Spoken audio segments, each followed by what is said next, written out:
A guide to greenwashing regulation and guidance around the world. The Environmental Claims Code has been a part of Australia's advertising industry's self-regulatory system since 2008 and was updated in 2023. It sets out 8 principles to guide businesses on making environmental claims. The UK's Green Claims Code was introduced as guidance to help businesses understand and comply with their existing obligations under consumer protection law when making environmental claims. It is underpinned by the consumer protection law when making environmental claims.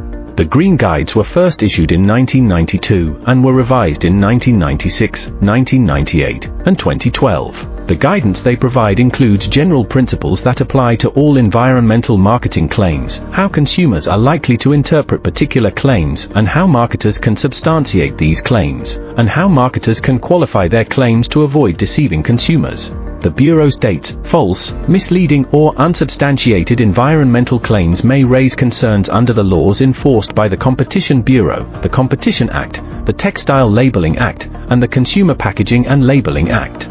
This code sets out the essence of good advertising as decent, honest, and truthful, with Section 15 covering environmental claims specifically. The code differentiates between absolute and qualified environmental claims, the former requiring a high level of substantiation. This French decree concerns the obligation to provide information on the environmental qualities and characteristics of certain products and packaging. The decree came into effect in May 2022, and environmental labeling requirements will come into force progressively, mostly depending on the size of the company. The Netherlands sets out 5 rules of thumb in these guidelines for companies that wish to use sustainability claims enforcing compliance with consumer protection law and unfair commercial practices. The European Green Deal stated, companies making green claims should substantiate these against a standard methodology to assess their impact on the environment. This substantiation is suggested to take the form of product and organization environmental footprint methods, and the methodology is laid out in Annex 1 and 3 of the revised recommendation on the use of environmental footprint methods.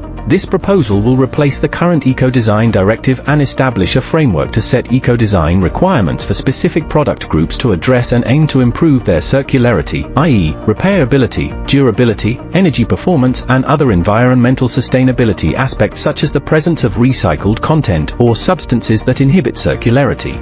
The Green Claims Directive introduces minimum requirements on substantiation and communication of environmental claims, and criteria for environmental labeling schemes, which cover governance, transparency of the standard and ownership, conditions for access to schemes, including costs, and robustness of requirements.